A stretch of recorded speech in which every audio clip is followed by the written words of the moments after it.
እዚህ ሀገር ሳያስፈቅዱ መግባት፣ ሳይታዩ መውጣት አይቻልም። የሀገሪቱን ዜጎች ማናገር ፈጽሞ የተከለከለ ነው። መኪና መንዳት የሚባል ነገር እንዳያስብ። ዜጎቿ የሀገሪቱን መንግስት በየቀኑ ፎቶአቸውን ይወለውላሉ።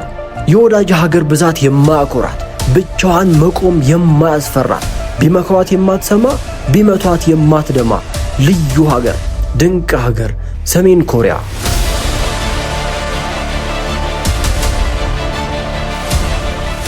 የሚያዳርስ ድንበር፣ የሚያጣላን አጥር፣ የሚያጋጨን የጋራ ጉዳይ ኖሮን አያውቅም። ግን ጦር ተማዘን ደም ተፋሰን በጨበጣ ውጊያ ተዋግተን እናውቃለን። በንጉሱ ዘመን ነው ታዲያ። አሁን ግን ጠላታችንነትን ረስተን ከአንቺ ውጭ የሚቀርብ ወዳጅ የታለ ስንል ተገኘን። ሰሜን ኮሪያ፣ እነሱ በሩቁ ምስራቅ፣ እኛ በአፍሪካ ቀንድ ነው የምንገኘው።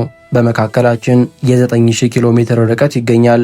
ሰፊውን ርቀት ሳይገድበን ለአሜሪካ ተደርበን ደቡብ ኮሪያን አግዘን በቃኛው ሻለቃ በ4 ተከታታይ ዙሮች ጦር አዝምተን ግንባር ላይ ተገናኘን። ከእነሱ ገደልን፣ ከእኛም ተሰውብን። የኮሪያ ተልዕኳችንን ጨርሰን በተመለስን በ9ኛው ዓመት ኢትዮጵያ ንጉሠ ነገሥቷን በሶሻሊስት መንግሥት ቀየረች። ይህኔ የፖለቲካ ሰፈር ቀይረን ከወጋናት ሰሜን ኮሪያ ጋር አብዮታዊ ወዳጅነት መሰረትን። ይህ ከሆነ ብዙ 10 ዓመታት ተቆጠሩ። በነገራችን ላይ ዓለም ልማድ ሆኖባት ሰሜንና ደቡብ ኮሪያ እያለ ይጠራቸዋል እንጂ በምድራችን ላይ ሰሜን ኮሪያም ደቡብ ኮሪያም የሚባሉ ሀገራት የሉም። ሰሜን ኮሪያ ዲሞክራቲክ ፒፕልስ ሪፐብሊክ ኦፍ ኮሪያ፣ ደቡብ ኮሪያ ደግሞ ዘ ሪፐብሊክ ኦፍ ኮሪያ። ይህ ከስም ያለፈ የጠለቀ ትርጉም ስላለው በሰፊው እንመለስበታለን። ለመግባባት ያህል ግን እንደ ልማዳችን ሰሜን ኮሪያ፣ ደቡብ ኮሪያ እየተባባልን እንቀጥላለን። አሁን ሰሜን ኮሪያ ነው የምንገኘው። በዚህ ሀገር ልክ ዓለም ላይ እየኖረ ዓለምን የናቀ ሀገር አይገኝም። የወዳጅ ሀገር ብዛት የማያኮራት፣ ብቻዋን መቆም የማያስፈራት፣ ቢመክሯት የማትሰማ ቢመቷት የማትደማ ልዩ ሀገር ናት። ኢትዮጵያን ጨምሮ የዓለም ሀገራት ለአሜሪካ አግዘው ለደቡብ ኮሪያ ተደርበው በደቡብ ከወጓት በኋላ የሀገር ነገር በቅቷታል። ለህልውናዋም ቢሆን ከሺህ ወዳጅ ሀገር ኒውክለር እንደሚያስከብራት ታምናለች። እምነቷም አድኗታል።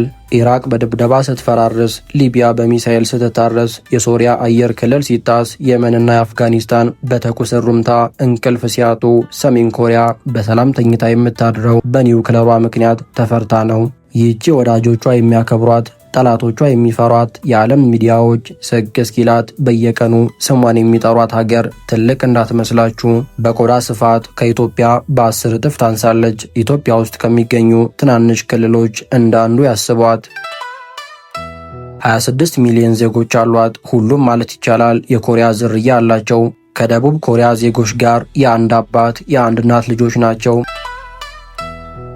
አንድ ህዝብ፣ አንድ ቋንቋ፣ አንድ ባህል ነው ያላቸው። ለ80 ዓመታት ተለያይተውም እንኳን የቀን አቆጣጠራቸው፣ የአጻጻፍ ስልታቸው፣ የአመጋገብ ባህላቸውና የጋራ በዓላቶቻቸው እስካሁን አልተቀየሩም።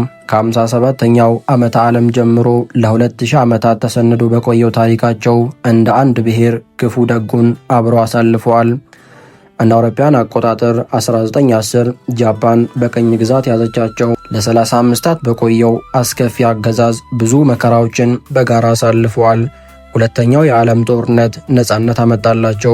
አሜሪካንና ሶቪየትን የገጠመችው ጃፓን ዓለም በታሪኳ ለመጀመሪያም ለመጨረሻም ጊዜ ባየችው የኒውክሌር ቦምብ ተደብድባ በጦርነቱ ስትሸነፍ ኮሪያ ከቀኝ ግዛት ነጻ ወጣች። የጠላት በሚል መርህ ጃፓንን ለመውጋት የተባበሩት አሜሪካና ሶቪየት ኮሪያ ራሷን ችላ ነጻ ሀገር እንድትሆን ግን አልፈቀዱላትም።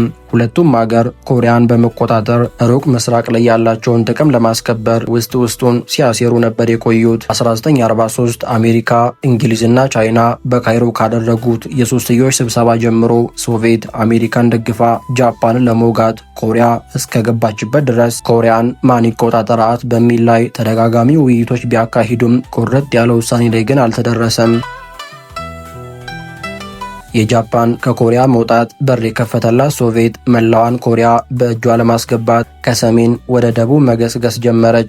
በወቅቱ በቂ ዝግጅት ያላደረገችውና ሙሉ ኮሪያን መቆጣጠር የሚያስችል የወታደር ብዛት ያልነበራት አሜሪካ የሶቪየት እንቅስቃሴን ለመግታት መላ ዘየደች። ኮሪያን ለሁለት መካፈል ሶቪየት ተስማማች። ተካፋይ ድንበራቸው 38ኛው ትይዩ ላይ ሆኖ ሰሜናዊ ክፍል ለሶቪየት፣ ደቡባዊ ክፍል ደግሞ ለአሜሪካ ተደለደለ። መካረኞቹ የኮሪያ ዜጎች የጃፓን የቀኝ ግዛት ድንበር ስለሰበረላቸው ለፈጣሪያቸው ምስጋናን ከማቅረብ ውጪ ለዓመታት ውስጥ ውስጡን ሲሸረብ ሴራም ሆኖ ለሁለት ተከፍለው በአዳዲስ ጌጦች ስር እንደሚተዳደሩ መወሰኑን ግን አያውቁም ነበረ። በ1948 ሶቪየት ሰሜን ኮሪያን አሜሪካም ደቡብ ኮሪያን መንግስት አቋቋሙ። ዛሬም ድረስ የዘለቀው የወንድማማቾቹ ጠላትነት ያኔ ነበር የጀመረው። በወቅቱ ሶቪየትና አሜሪካ በሰሜንና በደቡብ ያቋቋሟቸው መንግስታት ተመሳሳይ ቃል ገቡላቸው። የጊዜ ጉዳይ ነው እንጂ አንድ ቀን የመላዋ ኮሪያ መንግስት እንደሚሆኑ። እናም ሁለቱም መንግስታት ይህንን ቃል ይዘው ዛሬም ድረስ ራሳቸውን የኮሪያ መንግስት እያሉ ነው የሚጠሩት። ሀገራቸው ሰሜንና ደቡብ ተብላ መከፈሏንም አይቀበሉም። ሁለቱም ኮሪያ አንድ እንደሆነችና ህጋዊ መንግስቷም እነሱ እንደሆኑ ነው የሚያምኑት። ይህንን ህልማቸውን እንዲያሳኩ የሰሜኑ መንግስት ከሶቪየት ህብረትና በቻይና የደቡቡ ደግሞ በአሜሪካና በተባበሩት መንግስታት ድጋፍ ይደረግላቸው ነበረ። የደጋፊዎቻቸውን ጡንቻ እየተማመኑ ከጊዜ ወደ ጊዜ ኮሪያን የማዋሃድ ፍላጎታቸው ከፍ እያለ መጣ። እንደ አውሮፓውያን አቆጣጠር ሰኔ 25 ቀን 1950 ፍላጎታቸው ወደ ጦርነት አደገ። በዕለቱ እስከዛሬም ያልበረደው የሁለቱን ህዝቦች ያቃቃረውና መላውን ዓለም ያሳተፈው የኮሪያ ጦርነት ተጀመረ። 3 ዓመታትን በፈጀው ጦርነት በሁለቱም ወገን ብዙ ሚሊዮኖች እንደሞቱ ይታመናል። በጦርነቱ አንዳቸው የአንዳቸውን መሬት ሲነጣጠቁ ቢቆዩም ሐምሌ 27 ቀን እንደ አውሮፓውያን አቆጣጠር 1953 ድንበራቸውን ከጦርነቱ በፊት በነበረው 38ኛ ትይዩ ላይ አድርገው የተኩስ አቁም ስምምነት ተፈራረሙ። ስምምነቱን ከተፈራረሙ 7 አስርት ዓመታት ያለፉ ቢሆንም የተኩስ አቁም ስምምነት እንጂ የሰላም ስምምነት ስላልሆነ ግን በቴክኒክ ደረጃ ጦርነቱ ዛሬም ድረስ አልቆመም። ሰሜን ኮሪያ በድንጋይ ሀብት እንደታጠረ፣ በኤሌክትሪክ እንደተከበበና በዘመናዊ የደህንነት ካሜራ እንደታሰረ፣ በሰንሰለት በታሰረ ውሻና ዱላ በያዘ ዘበኛ እንደሚጠበቅ የሀብታም ግቢ አስቧት። እዚህ ሳያስፈቅዱ መግባትም ሳይታዩ መውጣትም አይቻልም። ወደቦች አካባቢ ካሉ ጥቂት በሮች ውጪ መላው የሀገሪቱን በር በረጃጅም አጥሮች የታጠረና በወታደሮች የሚጠበቅ በመሆኑ ከመንግስታት ፍቃድ ውጪ መግባትም መውጣትም በፍጹም የሚታሰብ አይደለም። ትንሿ ሀገር 1 ሚሊዮን ወታደሮች አሏት። የወታደሮቹ ዋነኛ ስራም ሀገራቸውን በጥብቅ መጠበቅ ነው። ሀገሪቱ ጥብቅ የቁጥጥር ስነ ስርዓት ስለምትከተል ብዙ ጎብኚዎችን አትቀበልም። ከተቀበለችም አብዛኛዎቹ የቻይናና የሩሲያ ዜጎች ናቸው። በእርግጥ ቱሪዝም ማዕቀብ ያልተጣለበት በህጋዊ መንገድ የውጭ ምንዛሬ የምታገኝበት ብቸኛው ዘርፍ ነው። ምዕራባውያኑ የማዕቀብ ማዕት እያሽጎደጎዱ ወገቧን ሲያጎብጧት ቱሪዝምን ለይተው የተውበት ምክንያት ወደ ሀገሪቱ የሚገቡበት ብቸኛው መንገድ በመሆኑ ነው። ሰሜን ኮሪያም ይህንን ጠንቅቃ ታውቃለችና ቱሪስቶቿን እንክብካቤ ሳታጓደል እያንዳንዱን እንቅስቃሴያቸውን ግን ትቆጣጠራለች። ቁጥጥሩ ደግሞ የሚጀምረው ወደ ሀገሯ ከመግባታቸው በፊት ነው። የገንዘብ አቅም ስላሉት ብቻ ሰሜን ኮሪያን መግባት አይችሉም። ሀገሪቱ በግለሰብ ደረጃ የሚቀርብን የጉብኝት ጥያቄን አትቀበልም። ሰሜን ኮሪያን ለመጎብኘት በቡድን መደራጀት የመጀመሪያው መስፈርት ነው። ፕሮሰስ የሚያስፈጽመውም በቻይናና በራሻ የሚገኙ የሀገሪቱ መንግስታት ልዩ ፍቃድ በተሰጣቸው አስጎብኚ ድርጅቶች በኩል ነው።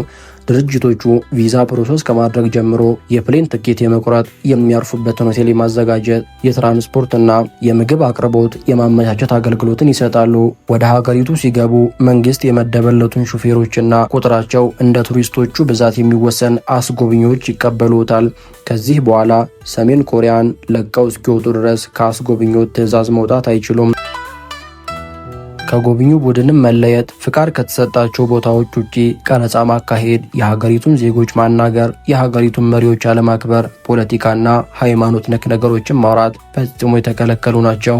ይህ ገና ከቻይና ከመነሳቱ በፊት ከአደራ ጋር የሚሰጡት ትልቅ ማስጠንቀቂያ ነው።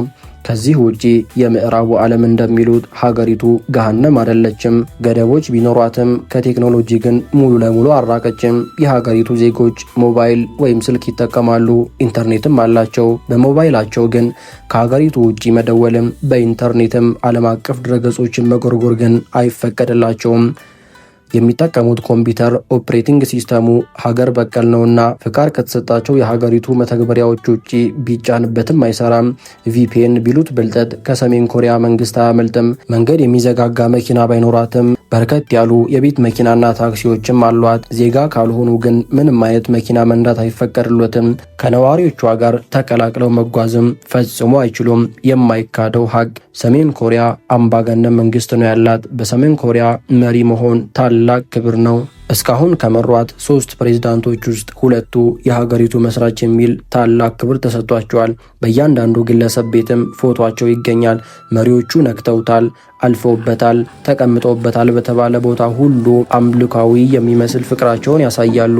ይህ ድርጊታቸው ግን እውነት ከልባቸው ወይስ ነፍስ ይዟቸው የሚለውን አድራጊዎቹ እንጂ ከአድራጊዎቹ ውጪ ማንም መመስከር አይችልም። ቢያንስ በሌላው ሀገር የተለመደ ተግባር አይደለም። ውድና የተከበራችሁ የቻናላችን ቤተሰቦች የሰሜን ኮሪያን ጉብኝት በዚሁ አቆመን። በቀጣይ በሌላ አስገራሚና ድንቅ በሆነ ታሪክ እስከምንገናኝ ሰላም ሁኑልን።